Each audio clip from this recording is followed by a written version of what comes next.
Yes, ba? Wala ka bang napapansin sa iyong mga kapaligiran?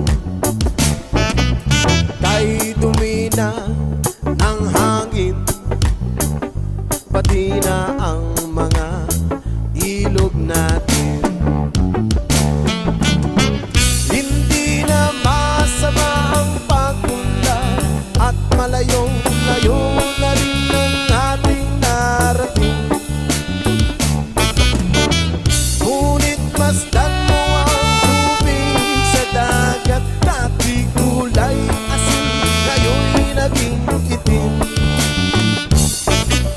Ang mga tubig ating kinalat sa hangin, sa langit, wag na nating paabutin.